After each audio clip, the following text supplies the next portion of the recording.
اللہ رب العزت نے ہمیں زبان کی نعمت عطا فرمائی ہے۔ اس نعمت کا سب سے بڑا شکر یہ ہے کہ ہم اپنی زبان سے کثرت کے ساتھ اس زبان کے اور جسم کے خالق کا ذکر کریں، اور یہ بہت بڑی سعادت ہے۔ انسان اپنی زبان کے ساتھ یہ بہت بڑی سعادت، بہت بڑا ثواب اور بہت بڑے درجات حاصل کر سکتا ہے کہ وہ اپنی زبان کو اللہ تبارک و تعالیٰ کے ذکر میں تر رکھے۔ صوفیاء اور عرفاء فرماتے ہیں کہ ذکر الخلق داء و ذکر الخالق دواء۔ مخلوق کا جو ذکر ہے نا، یہ بیماری ہے،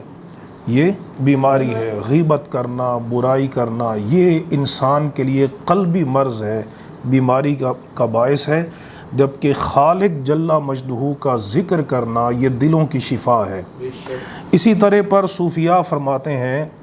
کہ شفاء القلوب التی تموت بذکر الحی الذی لا یموت، کہ دلوں کی شفا، مردہ دلوں کی شفا اس زندہ کے ذکر کے ساتھ ہے کہ جس پر کبھی موت نہیں آنی۔ تو یہ آپ کے لیے بہت بڑی سعادت ہے کہ جو وقت آپ کو ملے اس میں آپ کثرت سے اللہ تبارک و تعالیٰ کا ذکر کریں۔ صحیح مسلم میں بڑی ایمان افروز حدیث ہے، نبی کریم علیہ الصلوۃ والسلام نے آپ نے سبقت لے جانے والوں کا ذکر کیا کہ سبقت لے جانے والے یعنی درجات میں، اجر و ثواب میں سبقت لے جانے والے کون ہیں؟ تو جن کا ذکر قرآن مجید کی سورت الواقعہ میں ہے، والسابقون السابقون اولئک المقربون۔ وہ جو سبقت لے جانے والے ہیں وہی سبقت لے جانے والے ہیں، اور وہ اللہ کی بارگاہ کے مقرب ہیں۔ مقرب وہ کون ہیں؟ صحیح مسلم کی کتاب الذکر والدعا ہے، اس کی حدیث نمبر 6808 ہے۔ حضرت ابو ہریرہ رضی اللہ تعالیٰ عنہ سے روایت ہے کہ رسول اللہ صلی اللہ تعالیٰ علیہ وسلم نے ارشاد فرمایا، سبق المفردون، فرمایا کہ مفردون سبقت لے گئے، یعنی درجات میں سبقت لے گئے، اور وہ اللہ کے قرب میں، اس کی رضا میں سبقت لے گئے۔ عرض کی گئی، یا رسول اللہ صلی اللہ علیہ وسلم ومل مفردون، مفردون کون ہے؟ تو نبی کریم علیہ السلام نے ارشاد فرمایا، الذاکرون اللہ کثیرا والذاکرات، فرمایا کہ اللہ کا کثرت سے ذکر کرنے والے مرد اور اللہ کا کثرت سے ذکر کرنے والی عورتیں یہ مفردون ہیں، اور یہ درجات میں، مراتب میں سبقت لے گئے۔ سنن الترمذی میں ذکر کرنے والوں کی، یعنی جو کثرت سے اپنے مولا کو یاد کرتے ہیں، اس کا ذکر کرتے ہیں،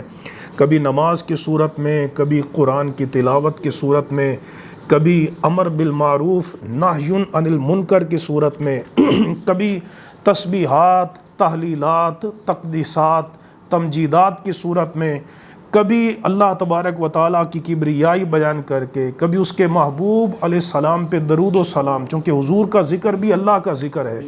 محبوب کریم علیہ السلام پہ درود و سلام پڑھ کے جو اپنی زندگی کا اکثر وقت اللہ کے ذکر میں گزارتے ہیں،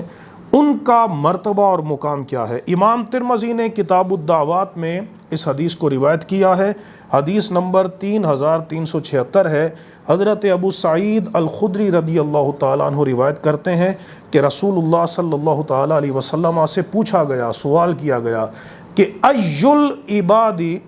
افضل درجۃ عند اللہ یوم القیامہ، کہ اللہ کے نزدیک قیامت کے دن کس بندے کا مرتبہ اور مقام سب سے زیادہ ہوگا، فضیلت والا ہوگا؟ تو نبی کریم علیہ السلام نے اس کے جواب میں بھی ارشاد فرمایا، الذاکرون اللہ کثیرا والذاکرات، فرمایا کہ جو دنیا میں اللہ کا کثرت سے ذکر کرتے ہیں، مرد بھی اور عورتیں بھی۔ تو عرض کی گئی، یا رسول اللہ صلی اللہ علیہ وسلم ومن الغازی فی سبیل اللہ، کیا ان کا مقام ذکر کرنے والوں کا جہاد کرنے والوں سے بھی زیادہ ہوگا؟ تو جواب دیا نبی کریم علیہ السلام نے، یہ ہے اللہ تبارک و تعالیٰ کے ذکر کی فضیلت جو آپ اس چھوٹے سے گوشت کے لوتھڑے زبان کے ساتھ حاصل کر سکتے ہیں۔ وہ کیا ہے؟ فرمایا، لو ضرب بسیفہ فی الکفار والمشرکین، اگر مجاہد اور غازی اپنی تلوار چلائے کفار اور مشرکین میں، حتی ینکسرا، یہاں تک کہ تلوار ٹوٹ جائے، اور یختضبا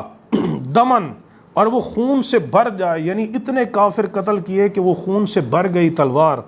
لکان الذاکرون اللہ افضل منہ درجۃ،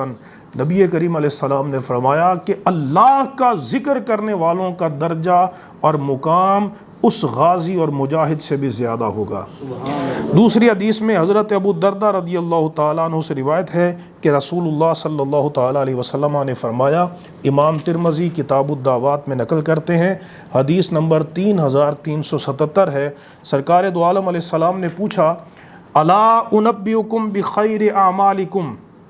کہ کیا میں تمہیں تمام اعمال سے بہتر عمل نہ بتاؤں، وَأَزْكَاهَا عِنْدَ مَلِيكِكُمْ، جو تمہارے بادشاہ اور تمہارے مالک کے نزدیک بڑا ستھرا عمل ہے، پاکیزہ عمل ہے، ازکاہا، ہے نا، یہ اس میں تفضیل کا صیغہ ہے، بڑا ستھرا اور پاکیزہ عمل ہے، وَأَرْفَعَهَا فِي دَرَجَاتِكُمْ، اور جو تمہارے درجات کو بہت بلند کرنے والا اللہ کی بارگاہ میں جو وظیفہ ہے، عمل ہے، وہ کیا ہے، وَخَيْرٍ لَكُمْ من انفاق الذهب والورق، اور فرمایا تمہارے لیے سونا اور چاندی خرچ کرنے سے بھی زیادہ بہتر ہے، اور وہ اس سے بھی بہتر ہے کہ تم دشمن سے ملو اور دشمن تمہیں قتل کریں اور تم ان کو قتل کرو۔ عرض کی یا رسول اللہ صلی اللہ علیہ وسلم وہ عمل کیا ہے؟ تو نبی کریم علیہ السلام نے ارشاد فرمایا، ذکر اللہ تعالی، وہ اللہ کا ذکر ہے، وہ اللہ کا ذکر ہے۔ تو ہمارے کتنے اوقات غفلت میں گزرتے ہیں، اور ہم ان اوقات میں کتنی بڑی سعادت حاصل کر سکتے ہیں، دنیا اور آخرت۔ اس لیے قرآن مجید کی تلاوت تو آپ کرتے ہیں، سبق بھی پڑھتے ہیں،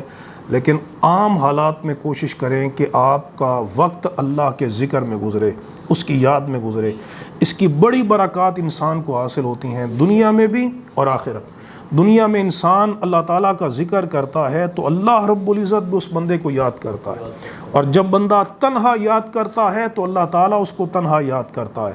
اور جب لوگوں کے سامنے وہ اللہ تبارک و تعالیٰ کا ذکر کرتا ہے تو اللہ رب العزت فرماتا ہے، ذکرتہ فی ملأ خیر منہ، کہ میں اس مجمع سے بہتر مجمع میں اس کو یاد کرتا ہوں۔ تو جس بندے کو یاد کرنے والا رب العالمین بن جائے، اس پر کبھی فنا نہیں آ سکتی۔ اللہ تبارک و تعالی ہمیں عمل کرنے کی توفیق عطا فرمائے۔